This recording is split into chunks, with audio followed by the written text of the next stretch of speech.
സ്വർഗസ്ഥനായ പിതാവേ, അവിടുത്തെ രാജ്യം വരേണമേ.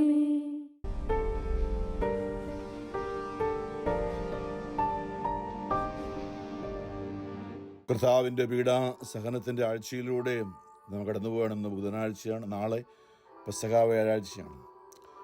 സാത്താനുമായുള്ള യഥാർത്ഥമായ പോരാട്ടം, നേരിട്ടുള്ള യുദ്ധം നാളെ ആരംഭിക്കുകയാണ്. നമ്മൾ ഈശോയെ ഈ ദിവസങ്ങളിലൊക്കെ പരിശുദ്ധാത്മാവ് വചനത്തിലൂടെ നമുക്ക് കാണിച്ചു തരുന്നത് ഒരുക്കം, കർത്താവിൻ്റെ ആ യുദ്ധത്തിന് വേണ്ടിയുള്ള ഒരുക്കം നമ്മൾ കാണുകയാണ്. ഇന്ന് യെശയ്യായുടെ പുസ്തകം 50-ാമത്തെ അധ്യായം 4 തൊട്ടാണ്. കർത്താവിൻ്റെ ദാസൻ, കർത്താവിൻ്റെ ദാസൻ, അതായത് യേശുവിനെ കുറിച്ചുള്ള യെശയ്യായുടെ പ്രവചനം കർത്താവിൻ്റെ ദാസൻ എന്ന് പറഞ്ഞ 3-ാം പ്രവചനമാണ്. കഴിഞ്ഞ ദിവസങ്ങളിലൊക്കെ നമ്മൾ ചിന്തിച്ചത് 1-ാം പ്രവചനം യെശയ്യാ 42-ലൂടെ ചതഞ്ഞ ഞാങ്ങട അവൻ ഒടുക്കിയില്ല, പുകയുന്ന തിരിയെ കെടുത്തുകയില്ല. 2-ാമത്തെ കർത്താവിൻ്റെ ദാസൻ എന്ന് പറഞ്ഞുകൊണ്ട് യെശയ്യാ 49-ൽ മാതാവിൻ്റെ ഉദരത്തിൽ വെച്ച് തന്നെ അവിടുന്ന് തന്നെ നാമകരണം ചെയ്തു, അവിടുത്തെ കരുത്തിൻ്റെ തണലിൽ എന്നെ മറച്ചു വെച്ചു, മൂർച്ചയുള്ള ഒരു അസ്ത്രമാക്കി തൻ്റെ അവനാഴിയിൽ എന്നെ ഒളിച്ചു വെച്ചിരിക്കുന്നുവെന്ന് യെശയ്യാ 49-ലും. കർത്താവിൻ്റെ ദാസൻ 3-ാമത്തെ പ്രവചനം ഇന്ന് പറയുന്നത്, പരിശീലന് ആശ്വാസം നൽകുന്ന വാക്ക്, ദൈവമായ കർത്താവ് എന്നെ ശിഷ്യനെ എന്ന പോലെ അഭ്യസിപ്പിച്ചു. പ്രഭാതം തോറും അവിടുന്ന് എൻ്റെ കാതുകളെ ശിഷ്യനെ എന്ന പോലെ ഉണർത്തുന്നു. ദൈവമായ കർത്താവ് എൻ്റെ കാതുകൾ തുറന്നു. ഞാൻ എതിർക്കുകയോ പിന്മാറുകയോ ചെയ്തില്ല. അടിച്ചവർക്ക് പുറവും താടിമീശ പറിച്ചവർക്ക് കവളുകളും ഞാൻ കാണിച്ചു കൊടുത്തു. നിന്ദയിൽ നിന്നും തുപ്പലിൽ നിന്നും ഞാൻ മുഖം തിരിച്ചില്ല. ദൈവമായ കർത്താവ് എന്നെ സഹായിക്കുന്നതിനാൽ ഞാൻ പതറുകയില്ല. ഞാൻ എൻ്റെ മുഖം ശിലാതുല്യമാക്കി. എനിക്ക് ലജ്ജിക്കേണ്ടി വരികയില്ലെന്ന് ഞാൻ അറിയുന്നു. എനിക്ക് നീതി നടത്തി തരുന്നവൻ എൻ്റെ അടുത്തുണ്ട്. ആരുണ്ട് എന്നോട് മത്സരിക്കാൻ? നമുക്ക് നേരിടാം. ആരാണ് എൻ്റെ എതിരാളി? അവൻ അടുത്തു വരട്ടെ. ദൈവമായ കർത്താവ് എന്നെ സഹായിക്കുന്നു. ആര് എന്നെ കുറ്റം വിധിക്കും? നമുക്കറിയാം, ഇന്നും നമുക്ക് മനുഷ്യവർഗത്തിന് മനസ്സിലാക്കാത്ത ഒരു കാര്യമുണ്ട്. യേശു ആരോടാണ്, എന്തിനോടാണ് പോരാടിയതെന്ന്. നമുക്കറിയാം, യേശുവിൻ്റെ പോരാട്ടം മനുഷ്യരോട്, ഈ ലോകത്തിലുള്ള ഒന്നിനോടും ആയിരുന്നില്ല.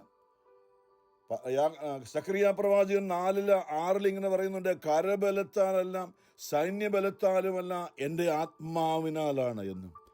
യേശു മരുഭൂമിയിൽ പരിശുദ്ധാത്മാവിൻ്റെ ശക്തിയാലാണ് തിന്മയോടുള്ള പോരാട്ടം നടത്തിയത്. നമുക്കറിയാം, ഇന്നും ഈ ലോകത്തിൽ നമുക്ക് തിരുസഭയിൽ നാം ആയിരിക്കുമ്പോൾ, നാം ഒരു നല്ല ജീവിതം നയിക്കുവാൻ ആഗ്രഹിക്കുമ്പോൾ നമുക്കുണ്ടാകുന്ന സഹനങ്ങളും മിക്കവാറും നമ്മളുടെ പോരാട്ടം നമ്മൾ അറിയാതെ ഏതെങ്കിലുമൊക്കെ മനുഷ്യരോടാണ്. അനുദിനം കുടുംബത്തിലുള്ളവരോടോ, ജോലിയിലുള്ളവരോടോ, രാജ്യത്തോ, രാഷ്ട്രീയ പാർട്ടിയോ, ഇങ്ങനെയുള്ളവരാണ് നമ്മളുടെ ശത്രു എന്ന് അറിയാതെ നമ്മൾ തെറ്റിദ്ധരിച്ചു പോകുന്നൊരു മേഖലയുണ്ട്. എന്നാൽ യേശു തിരിച്ചറിഞ്ഞ ഒരു കാര്യമാണ്. പൗലോസ് അപ്പോസ്തലൻ പലപ്പോഴും നമ്മൾ ചിന്തിച്ചാണ്. എഫേസുകാർക്ക് എഴുതിയ ലേഖനത്തിൽ 6-ാമത്തെ അധ്യായത്തിൽ അപ്പോസ്തലൻ പറഞ്ഞ വാക്ക്, കർത്താവിലും 10-ാമത്തെ വചനം, കർത്താവിലും അവിടുത്തെ ശക്തിയുടെ പ്രാഭവത്തിലും കരുത്തുള്ളവരാകുവിൻ. സാത്താന്റെ കുടില തന്ത്രങ്ങളെ എതിർത്ത് നിൽക്കാൻ ദൈവത്തിന്റെ എല്ലാ ആയുധങ്ങളും ധരിക്കുവിൻ. എന്തെന്നാൽ നമ്മൾ മാംസത്തിനും രക്തത്തിനും എതിരായിട്ടല്ല. മാംസവും രക്തവും എന്ന് പറഞ്ഞാൽ ഒന്നുകിൽ മൃഗമല്ലേ മനുഷ്യൻ, ജീവനുള്ള മാംസവും രക്തവും ഉള്ളതും. നമ്മൾ പോരാടുന്നത് മൃഗത്തിനെതിരായിട്ടോ അല്ലെങ്കിൽ ഈ ലോകത്തിലുള്ള ഒരു കരടിയോ പുലിയോ സിംഹമോ ചെന്നായോ ഒന്നും അല്ല. പിന്നെ നമ്മളെ ആക്രമിക്കുന്ന ഒരു സമൂഹമോ ഏതെങ്കിലും വ്യക്തികളോ ഒരു ഗ്രൂപ്പോ ആയിട്ടുള്ള ആൾക്കാർക്കെതിരായിട്ടല്ല. മാംസത്തിനും രക്തത്തിനും എതിരായിട്ടല്ല. പ്രഭുത്വങ്ങൾക്കും ആധിപത്യങ്ങൾക്കും ഈ അന്ധകാര ലോകത്തിന്റെ അധിപന്മാർക്കും സ്വർഗീയ ഇടങ്ങളിൽ വർത്തിക്കുന്ന തിന്മയുടെ ദുരാത്മാക്കൾക്കും എതിരായിട്ടാണ്. ആത്മീയ പോരാട്ടമാണ്, ആത്മീയ സമരം എന്നാണ് അവിടെ ഹെഡിങ് കൊടുത്തിരിക്കുന്നത്. നമ്മളുടെ പോരാട്ടം ദുരാത്മാക്കൾക്കെതിരായിട്ടാണ്. ഈശോ അപ്പോസ്തലന്മാരെ തിരഞ്ഞെടുത്തപ്പോൾ നമുക്കറിയാം, അവരെ അധികാരപ്പെടുത്തിയത് പിശാചുക്കളെ ബഹിഷ്കരിക്കാൻ, രോഗികളെ സുഖപ്പെടുത്താൻ, ദൈവത്തിന്റെ വചനം പ്രഘോഷിക്കുവാൻ അവരെ നിയോഗിച്ചു എന്ന് പറയാം. അപ്പോൾ ദുരാത്മാക്കൾക്കെതിരായിട്ടുള്ള ഒരു പോരാട്ടത്തിലാണ് തിരുസഭ ഏർപ്പെട്ടിരിക്കുന്നത്, ഓരോ വിശ്വാസി ഏർപ്പെട്ടിരിക്കുന്നത്. യേശുവിന്റെ പോരാട്ടവും യൂദാസിനെതിരായിട്ടോ പീലാത്തോസിനെതിരായിട്ടോ ഹെറോദോസിനെതിരായിട്ടോ ഇസ്രായേൽ എന്ന് യേശുവിനെ എതിർക്കുന്ന, യേശുവിനെതിരെ കള്ളസാക്ഷ്യം പറയാൻ വന്നവർക്കെതിരായിട്ടൊന്നും ആയിരുന്നില്ല. യേശു അത് അറിഞ്ഞിരുന്നു. തൻ്റെ പോരാട്ടം മറഞ്ഞിരിക്കുന്ന ദുരാത്മാക്കൾക്കെതിരായിട്ടാണ് തൻ്റെ പോരാട്ടം എന്ന്. അപ്പം അതുകൊണ്ട് തന്നെ നമ്മളുടെ ശത്രുവിനെ അറിഞ്ഞു വേണം നമ്മൾ ആയുധം തിരഞ്ഞെടുക്കാൻ. ഈ ലോകത്തിലുള്ള ഒരു ആയുധങ്ങളും അതിന് ഫലപ്രദമാകുകയില്ല. അതുകൊണ്ട് തന്നെ അവിടെ തന്നെ പൗലോസ് പറഞ്ഞിരിക്കുന്നുണ്ട്, അതിനാൽ നിങ്ങൾ ദൈവത്തിൻ്റെ എല്ലാ ആയുധങ്ങളും ധരിക്കുവിൻ. ദൈവത്തിൻ്റെ ആയുധങ്ങൾ, നമുക്ക് ഈ ദൈവത്തിൻ്റെ ആയുധങ്ങളെ കുറിച്ചാണ് ഈശോ തന്നെ സുവിശേഷത്തിൽ മലയിലെ പ്രസംഗത്തിൽ യേശുവിൻ്റെ സുവിശേഷ ഭാഗങ്ങൾ ആദ്യമായി സുവിശേഷം ആരംഭിക്കുമ്പോൾ യേശു പറഞ്ഞതാണ് എന്തൊക്കെ ആയുധങ്ങളാണെന്ന്. മത്തായി 5 മലയിലെ പ്രസംഗത്തിൽ ആത്മാവിൽ ദരിദ്രരായവർ ഭാഗ്യവാന്മാർ, സ്വർഗരാജ്യം അവരുടെ, വിലപിക്കുന്നവർ ഭാഗ്യവാന്മാർ, അവർ ആശ്വസിപ്പിക്കപ്പെടും. ശാന്തശീലർ ഭാഗ്യവാന്മാർ, അവർ ഭൂമി അവകാശമാക്കും. നീതിക്ക് വേണ്ടി വിശക്കുകയും ദാഹിക്കുകയും ചെയ്യുന്നവർ ഭാഗ്യവാന്മാർ, അവർക്ക് സംതൃപ്തി ലഭിക്കും. കരുണയുള്ളവർ ഭാഗ്യവാന്മാർ, അവർക്ക് കരുണ ലഭിക്കും. ഹൃദയശുദ്ധിയുള്ളവർ ഭാഗ്യവാന്മാർ, അവർ ദൈവത്തെ കാണും. സമാധാനം സ്ഥാപിക്കുന്നവർ ഭാഗ്യവാന്മാർ, ദൈവപുത്രന്മാരെന്ന് വിളിക്കപ്പെടും. നീതിക്ക് വേണ്ടി പീഡനം ഏൽക്കുന്നവർ ഭാഗ്യവാന്മാർ, അവർ സ്വർഗരാജ്യം അവരുടേതാണ്. എന്നെ പ്രതി മനുഷ്യർ നിങ്ങളെ അവഹേളിക്കുകയും പീഡിപ്പിക്കുകയും എല്ലാവിധ തിന്മകളും നിങ്ങൾക്കെതിരെ വ്യാജമായി പറയുകയും ചെയ്യുമ്പോൾ നിങ്ങൾ ഭാഗ്യവാന്മാർ. നിങ്ങൾ ആനന്ദിച്ച് ആഹ്ലാദിക്കുവിൻ, സ്വർഗത്തിൽ നിങ്ങളുടെ പ്രതിഫലം വലുതായിരിക്കും. അല്ലേ? ഈശോ തന്നെ അവിടെ തന്നെ ആ മത്തായി 5-ാമത്തെ അധ്യായം മുഴുവനും അതേക്കുറിച്ചാണ് പറയുക. പഴയ നിയമത്തിൽ ഒരാൾ നമ്മൾ ഉപദ്രവിച്ചാൽ അയാൾ തിരിച്ചു ഉപദ്രവിക്കുക. ഒരാളുടെ കണ്ണ് എടുത്താൽ എടുത്ത ആളുടെ കണ്ണെടുത്ത് ഇങ്ങനെയായിരുന്നു പ്രതികാരം ചെയ്യുന്ന. കണ്ണിന് പകരം മത്തായി 5:38 കണ്ണിന് പകരം കണ്ണ്, പല്ലിന് പകരം പല്ല് എന്ന് പറഞ്ഞു കേട്ട് നിങ്ങൾ കേട്ടിട്ടുണ്ടല്ലോ. എന്നാൽ ഞാൻ നിങ്ങളോട് പറയുന്നു, ദുഷ്ടനെ എതിർക്കരുത്. ദുഷ്ടനെ എതിർക്കരുത്. നമുക്ക് മനസ്സിലാക്കാൻ പറ്റാത്തൊരു കാര്യമാണ്. ദുഷ്ടനെ എതിർക്കരുത്. വലത് കർണത്തെ അടിക്കുന്നവന് മറ്റേ കർണം കൂടി കാണിച്ചു കൊടുക്കുക. നിന്നോട് വ്യവഹരിച്ച് നിന്റെ ഉടുപ്പ് കരസ്ഥമാക്കാൻ ഉദ്യോഗിക്കുന്നവന് മേലങ്കി കൂടി കൊടുക്കുക. ഈശോയുടെ കഷ്ടാനുഭവ സമയത്ത് ഇതെല്ലാം നടന്നുവെന്ന് നമുക്കറിയാം. ഈ പറഞ്ഞ വചനങ്ങളൊക്കെ യേശു പൂർത്തിയാക്കി തന്റെ ജീവിതത്തിൽ നിറവേറ്റിയെന്ന് നമുക്കറിയാം. യേശുവിന്റെ സഹനം അതാണ്. ഈ വചനങ്ങളൊക്കെ തന്റെ ജീവിതത്തിൽ നിറവേറാനായി അവൻ പ്രവർത്തിച്ചതാണ് യേശുവിന്റെ സഹനം. യഥാർത്ഥത്തിൽ തിരിച്ചടിക്കാൻ നിന്നില്ല, തിരിച്ചു പറയാൻ നിന്നില്ല. അവന്റെ ശബ്ദം ആരും, യെശയ്യാ 42 പറഞ്ഞാണ്, അവന്റെ ശബ്ദം ആരും അവൻ കലഹിക്കുകയോ ഒച്ചവെക്കുകയോ ബഹളം വെക്കുകയോ ചെയ്യില്ല. അവന്റെ ശബ്ദം ആരും തെരുവേദിയിൽ ഇംഗ്ലാ വിളിക്കുന്ന ശബ്ദമോ മുദ്രാവാക്യമോ കേൾക്കുകയില്ല. അവൻ നിശബ്ദനായി രോമം കത്രിയാൻ കൊണ്ടുപോകുന്ന ചെമ്മരിയാടിനെ പോലെയും കൊല്ലാൻ കൊണ്ടുവന്ന കുഞ്ഞാടിനെ പോലെയും അവൻ മൗനം പാലിച്ചു. നമുക്കിത് മനസ്സിലാക്കാൻ അല്പം ബുദ്ധിമുട്ടാണ്. 1 മൈൽ ദൂരം പോകാൻ നിന്നെ നിർബന്ധിക്കുന്നതിനോടുകൂടി 2 മൈൽ ദൂരം പോവുക. ചോദിക്കുന്നതിന് കൊടുക്കുക, വായ്പ വാങ്ങാൻ ഇച്ഛിക്കുന്നതിൽ ഒഴിഞ്ഞു മാറരുത്. അയൽക്കാരനെ സ്നേഹിക്കുക, ശത്രുവിനെ ദ്വേഷിക്കുക എന്ന് പറഞ്ഞിട്ടുള്ളത് നിങ്ങൾ കേട്ടിട്ടുണ്ടല്ലോ. എന്നാൽ ഞാൻ നിങ്ങളോട് പറയുന്നു, ശത്രുക്കളെ സ്നേഹിക്കുവിൻ, നിങ്ങളെ പീഡിപ്പിക്കുന്നവർക്ക് വേണ്ടി പ്രാർത്ഥിക്കുവിൻ. അങ്ങനെ നിങ്ങൾ നിങ്ങളുടെ സ്വർഗസ്ഥനായ പിതാവിന്റെ മക്കളായിത്തീരും. ഇതാണ് ആത്മാവിന്റെ അല്ലെങ്കിൽ ദൈവത്തിന്റെ ആയുധങ്ങൾ. ഈശോ പറഞ്ഞു തന്ന സാത്താനെതിരെയുള്ള പോരാട്ടത്തിൽ നമുക്കുള്ള ആയുധങ്ങൾ ഇതാണ്. കാരണം ഒരു കാര്യം നമ്മൾ അറിയുന്നു, സാത്താൻ ഒരു ദൈവദൂതൻ സാത്താനായി മാറിയതിൻ്റെ അടിസ്ഥാന കാരണം അഹങ്കാരമാണെന്ന് നമുക്കറിയാം. യെശയ്യാ 14 പറയുന്നുണ്ട്. അവൻ പറയാണ്, ദൂതൻ പറയുകയാണ്, ഞാൻ ദൈവത്തെക്കാൾ ഉപരിയായ ദൈവത്തിൻ്റെ മുകളിൽ ഞാൻ എൻ്റെ സ്ഥാനം ഉറപ്പിക്കുമെന്നൊക്കെ പറഞ്ഞു. അഹങ്കാരം, ഞാനെന്ന ഭാവം, എളിമപ്പെടാൻ പറ്റാത്ത അവസ്ഥ അല്ലേ? ഈ ലോകത്തിൻ്റെതായ എല്ലാ കാര്യങ്ങളിലും മനസ്സ് ഉറപ്പിച്ചുകൊണ്ട് നമ്മൾ വീണുപോകാൻ സാധ്യതയുള്ള ചില മനോഭാവങ്ങൾ ലൂക്കാ സുവിശേഷൻ അതേക്കുറിച്ച് ഇങ്ങനെയാണ് നമ്മൾ ഈ തിന്മയെ ജയിക്കുവാനായിട്ടുള്ള നമ്മൾ ശ്രദ്ധിക്കേണ്ട ഒരു കാര്യം. ലൂക്കാ 21:34 ഈശോ പറഞ്ഞാണ്, സുഖലോലുപത അത് സാത്താൻ്റെതാണ്. ഈ ലോകത്തിൽ തന്നെ സുഖത്തോടെ ജീവിച്ചാൽ തന്നെ കുഴപ്പമെന്ന് ചോദിച്ചേക്കാം. പക്ഷേ ഈ തിന്മയോടുള്ള പോരാട്ടത്തിൽ നമ്മൾ മാറ്റിവെക്കേണ്ട ഒരു മേഖല എന്നാണ്. അല്ലെ, ഈ നോമ്പിലൂടെ കടന്നു പോകുമ്പോൾ നമ്മൾ മാറ്റിവെക്കുന്ന സുഖലോലുപത അല്ലെ എന്നൊക്കെയാണ് അവിടെ. സുഖലോലുപത, മദ്യാസക്തി, ജീവിത വ്യഗ്രത എന്നിവയാൽ നിങ്ങളുടെ മനസ്സ് ദുർബലമാകുക, ആ ദിവസം ഒരു കെണി പോലെ പെട്ടെന്ന് നിങ്ങളുടെ മേൽ വന്ന് വീഴുകയും ചെയ്യാതിരിക്കാൻ ശ്രദ്ധിക്കുവിൻ. സംഭവിക്കാതിരിക്കുന്നവയിൽ നിന്നെല്ലാം രക്ഷപ്പെട്ട് മനുഷ്യപുത്രന്റെ മുമ്പിൽ പ്രത്യക്ഷപ്പെടാൻ വേണ്ട കരുത്ത് ലഭിക്കാൻ സദാ പ്രാർത്ഥിച്ചുകൊണ്ട് ജാഗരൂകരായിരിക്കുന്നു.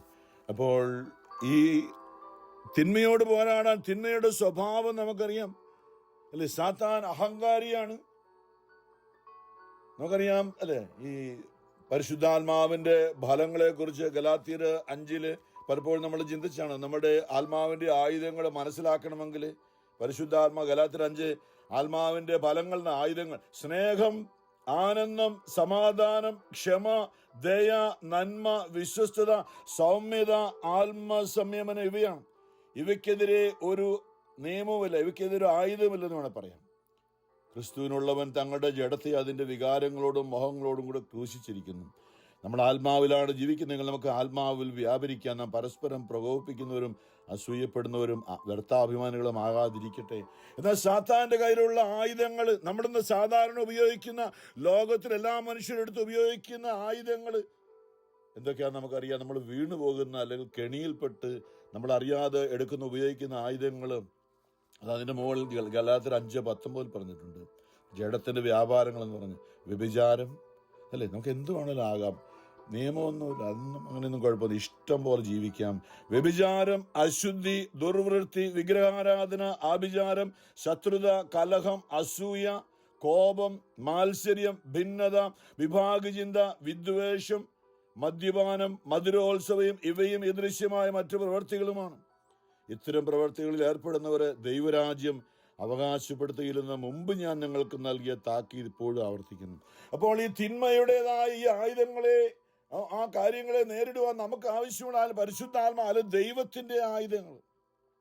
അല്ലെങ്കിൽ ചുരുക്കി പറഞ്ഞാൽ ഞാൻ പറയും, നമുക്ക് ആവശ്യം ക്ഷമയും, സ്നേഹവും, ക്ഷമയും, വിശുദ്ധിയും. അതുകൂടെയാണ് സഹനം എന്ന് പറഞ്ഞത്. സഹനം, ഇത് ഒരാൾ പ്രധാനപ്പെട്ട ആയുധങ്ങൾ. നമുക്ക് യേശു ഉപയോഗിച്ച ആയുധങ്ങളാണ്. യേശു എല്ലാവരോടും ക്ഷമിച്ചു. അവൻ നമ്മെ സ്നേഹിച്ചു, അവസാനം വരെയും സ്നേഹിച്ചു. പിശാചിനില്ലാത്ത ആയുധം യേശുവിന്റെ കയ്യിലുണ്ടായിരുന്ന ആയുധമാണ്. അവൻ എല്ലാവരെയും സ്നേഹിച്ചു, എല്ലാവരോടും ക്ഷമിച്ചു, അവൻ സഹിച്ചു, ഒരു വാക്ക് ഉരിയാടാതെ അവസാനം വരെ സഹിച്ചു. നമുക്ക് പറ്റാത്തൊരു കാര്യമാണ്. നമ്മൾ ചിന്തിച്ചു നോക്കിയാൽ, നമ്മൾ ഈ ലോകത്തിൽ ചിന്തിച്ച് നമുക്ക് പറ്റാത്ത കാര്യമാണ് സഹിക്കാനായിട്ട്. നമ്മളിന്ന് നമ്മൾ സംവദിക്കുന്ന അനേക കാര്യങ്ങളിലെ പ്രാർത്ഥനയൊക്കെ എന്തിനു വേണ്ടി? നമ്മുടെ സഹനം മാറാൻ വേണ്ടിയിട്ടാണ്. നമ്മൾ വിചാരം ഇതെന്തോ കുഴപ്പമാണ്. ദൈവം നമ്മളെ, പൗലോസിനോട് യേശു പറഞ്ഞ 2 കൊരിന്ത്യർ 12 അതവിടെ ഇരിക്കട്ടെ, എൻ്റെ കൃപ നിന്നിലേക്ക് വരാൻ നീ പരിശീലിപ്പിക്കപ്പെടുന്ന ആ കാര്യങ്ങളാണ് ഈ സഹനങ്ങൾ. റോമർ 5 പറഞ്ഞില്ലേ, സഹനശീലം നമുക്ക്, കഷ്ടത നമുക്ക് സഹനശീലവും, സഹനശീലം ആത്മധൈര്യം നമുക്ക് പ്രത്യാശയും നൽകുന്നു. പ്രത്യാശ നമ്മെ ഒരിക്കലും നിരാശരാക്കുന്നില്ലെന്ന്. തിന്മയോട് പോരാടാൻ, അല്ലെങ്കിൽ സാത്താനോട് പോരാടി ജയിക്കാൻ നമുക്ക് ആവശ്യം സ്നേഹവും, ക്ഷമയും, കരുണയും, സഹനശീലവുമാണ്. ഇതനേക വിശുദ്ധർ അഭ്യസിച്ച കാര്യമാണ്. യേശു അഭ്യസിച്ചതാണ്. അതുകൊണ്ട് നമ്മളുടെ യേശുവിന്റെ പോരാട്ടം മുഴുവനും നമ്മൾ ഈ ഒരു കാര്യത്തിൽ കൂടി കാണാം. നമ്മൾ ധരിക്കേണ്ട ദൈവത്തിന്റെ എല്ലാ ആയുധങ്ങൾ എന്ന് പറയുമ്പോൾ നമ്മൾ ഒന്നുകൂടി ആത്മശോധന ചെയ്യേണ്ടതാണ്. നമ്മുടെ സഹനങ്ങളെ അനുദിനം ആരെങ്കിലും എൻ്റെ കൂടെ നിൽക്കാൻ ആഗ്രഹിക്കുന്നെങ്കിൽ, എന്നെ അനുഗമിക്കാൻ ആഗ്രഹിക്കുന്നെങ്കിൽ, അവൻ സ്വയം പരിത്യജിച്ച് സ്വന്തം കുരിശും എടുത്തുകൊണ്ട് അനുദിനം എൻ്റെ പിന്നാലെ വരട്ടെ എന്നാണ്. നമ്മുടെ സഹനങ്ങളാണ് നമുക്ക് ആയുധമാക്കി മാറ്റാൻ പോകുന്നത്. നമ്മുടെ സഹനങ്ങൾ കർത്താവിന് കൊടുത്താൽ തിന്മയ്ക്കെതിരെ പോരാടാനുള്ള ആയുധമാക്കി മാറ്റും. നമ്മുടെ യേശുവിന് സമർപ്പിക്കുമ്പോൾ എൻ്റെ കൃപ നിനക്ക് മതി. നമ്മുടെ സഹനങ്ങൾ യേശുവിൻ്റെ കയ്യിൽ കൊടുത്താൽ, നമ്മൾ പണ്ടൊക്കെ നാട്ടിൽ കണ്ടില്ലേ, ഒരു ഇരുമ്പ് കഷ്ണം കൊല്ലൻ്റെ കയ്യിൽ, ഒരു അയൺ വർക്കറുടെ കൈ കൊണ്ട് കൊടുത്താൽ, അല്ലെങ്കിൽ കൊല്ലൻ്റെ കയ്യിൽ കൊണ്ട് കൊടുത്താൽ അത് നല്ലൊരു വാക്കത്തിയായി, നല്ലൊരു കോടാലിയായിട്ട് നമുക്ക് തിരിച്ചു കിട്ടും.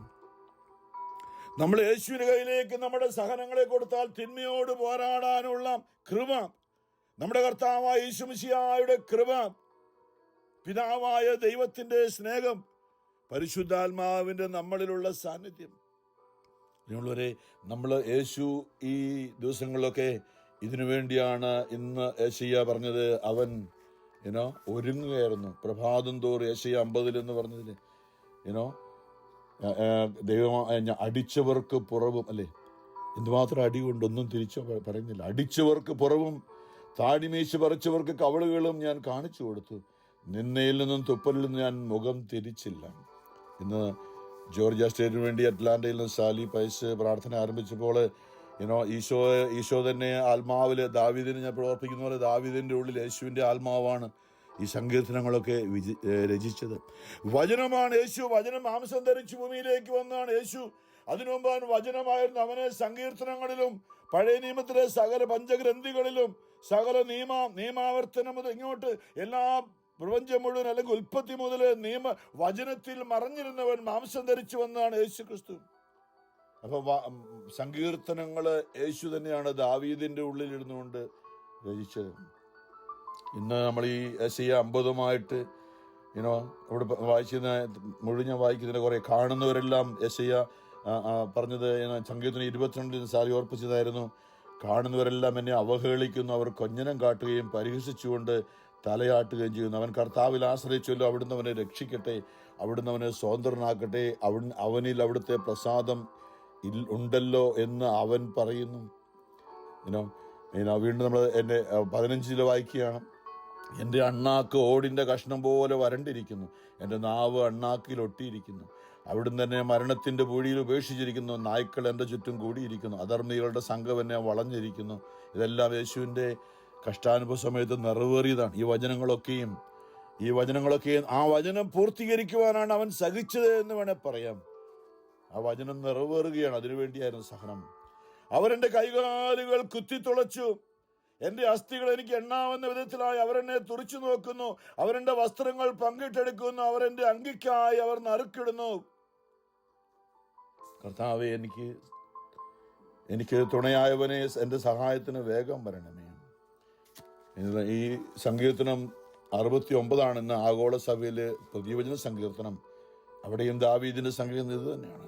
അവിടെ സംഗീതം 69:7 അങ്ങേ പ്രതിയാണ് ഞാൻ നിന്ദനം സഹിച്ചതും ലജ്ജ എൻ്റെ മുഖത്തെ ആവരണം ചെയ്തു. എൻ്റെ സഹോദരർക്ക് ഞാൻ അപരിചിതനും എൻ്റെ അമ്മയുടെ മക്കൾക്ക് ഞാൻ അന്യനുമായി തീർന്നു. അങ്ങയുടെ ആലയത്തെക്കുറിച്ചുള്ള തീഷ്ണത എന്നെ വിഴുങ്ങിക്കളഞ്ഞു. അങ്ങയെ നിന്ദിക്കുന്നവരുടെ നിന്ദനം എൻ്റെ മേൽ പതിച്ചു. ഉപവാസം കൊണ്ട് ഞാൻ എന്നെ തന്നെ വിനീതനാക്കി, അതും എനിക്ക് നിന്ദനത്തിന് കാരണമായി. 20 വചനം, നിന്ദനം എൻ്റെ ഹൃദയത്തെ തകർത്തു, ഞാൻ നൈരാശ്യത്തിൽ ആണ്ടു. സഹതപിക്കുന്നവരുണ്ടോ എന്ന് ഞാൻ അന്വേഷിച്ചു, ആരെയും കണ്ടില്ല. ആശ്വസിപ്പിക്കുന്നവരുണ്ടോ എന്ന് ഞാൻ നോക്കി, ആരും ഉണ്ടായിരുന്നില്ല. സങ്കീർത്തനം 69 ഉള്ള വചനമാണ്. നമ്മൾ കുരിശിൻ്റെ വഴിയിലൊക്കെ വായിക്കുന്നെന്നും നമ്മളിത് അറിയണം, നമ്മളിത് അറിഞ്ഞിരിക്കണം. ദൈവവചനം യേശുവിൽ പൂർണ്ണമാകാൻ സഹിച്ചത് ഞാൻ പറഞ്ഞു.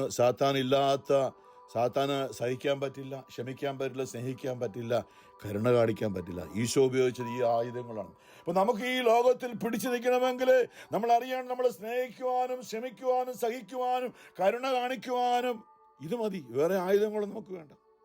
തിന്മയോട് പോരാടി ജയിക്കാൻ വളരെ ബുദ്ധിമുട്ടാണത്.